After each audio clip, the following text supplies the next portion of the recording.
My first year not teaching in the classroom full time.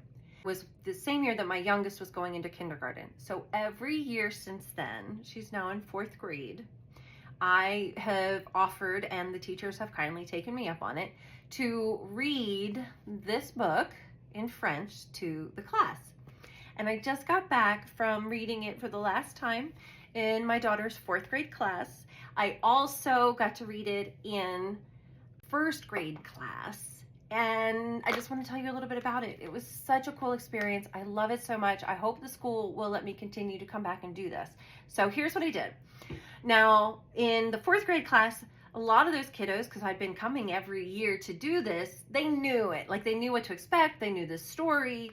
And it was just kind of fun. And I bring in a snack, and we, they get to hear some language, and they get to try to figure out some of the cognates and use context clues. And so it's just sort of like a little French lesson. But with the 1st graders and I did this when I was, got to do it the first time in person. So that was the 21 to 22 school year when my youngest was in 1st grade. I went in and pretended I didn't know how to speak English. I only spoke French. And the kids were a little bit confused. They weren't quite sure what was going on. They weren't sure how to respond to me, but they were very, very kind. And so I read it. I tried to help them understand it. I knew they weren't catching everything, but they were catching the different colors and the numbers, and they were understanding and very proud of themselves for the things that they could understand just from the context, just from having some awareness of the story. But what really stuck out to me was just how kind they were and how willing to negotiate meaning with me that they were. And so after, we were finished and I shared that I actually did know some English, I shared with them how happy I was with the way that they were willing to work with, how much they welcomed me into their classroom, how just the profound kindness that they showed for me as somebody who was different, speaking a different language. And they tried to negotiate meaning with me, and they tried to, understand what was going on, and they tried to help me learn some English so that way we could still have a really lovely exchange and we could still communicate, even if we weren't communicating in the same language.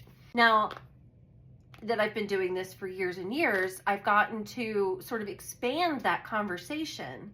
And we talked about the students that are coming to their classes and don't know any English at all. And what is that experience like for those students who, they talked about their feelings when I started reading it in French. Like, they didn't really know what was going on.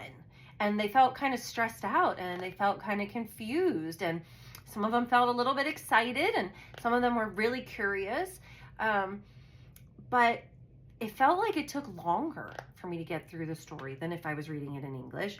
So they shared some really interesting feedback, and we got to have a lovely conversation with the teacher as well about what can we do to help our classmates who are coming in and have some more compassion and some more empathy for them when they're coming in and they have to do all of their schoolwork in a language that they don't really know.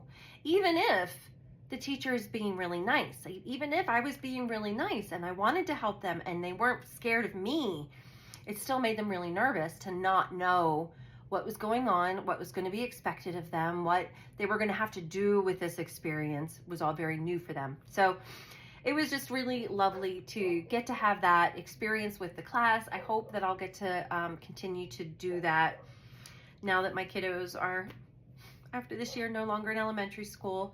But I was just really excited. I had a great time and I wanted to share it. Okay, be kind.